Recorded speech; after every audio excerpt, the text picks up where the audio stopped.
బీజేపీకి ముఖాన్ని మార్చేటువంటి ప్రయత్నం ఆలోచన హై. ఉంది.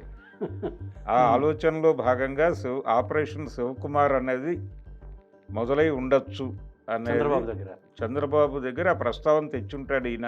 వీళ్ళిద్దరు కూడా మిత్రులే, అవును, శివకుమారును చంద్రబాబు. చంద్రబాబు ఫ్రెండ్స్. ఎందుకంటే ఆ మధ్య ఇప్పుడు ఎయిర్పోర్ట్లో, బెంగళూరు ఎయిర్పోర్ట్లో దిగినప్పుడు వాళ్ళిద్దరు పక్కెళ్ళి మాట్లాడుకున్న సందర్భం ఒకటి ఉంది. మాట్లాడుకున్నారు. అంటే సౌత్ పాలిటిక్స్లో శివకుమార్ షేర్ ఉంది. అవును అతనికి రకరకాల సంబంధాలు ఉన్నాయి, వ్యాపార సంబంధాలు కూడా అవును ఉన్నాయి అవును అవును. దక్షిణాది రాష్ట్రాలతో. కనుక అతనైతే బెటర్, కోఆర్డినేషన్ బాగుంటుంది. అంటే కేవలం కర్ణాటకకి కన్ఫైన్ అయి ఆలోచించట్లేదు వాళ్ళు. అవును. సౌత్ మొత్తాన్ని ఈ కంట్రోల్ చేయాలి, 4 రాష్ట్రాలు చుట్టేయాలి. చుట్టడానికి సంబంధించి 2-3 కీలకమైన ముఖాలు ఉండాలి ఇక్కడ అని అనుకుంటున్నారు. ఆ కీలక ముఖాల్లో ఆల్రెడీ చంద్రబాబు ఉన్నాడు. చంద్రబాబుకి తోడుగా శివకుమార్ని పెడితే కొంత బాగుంటుంది.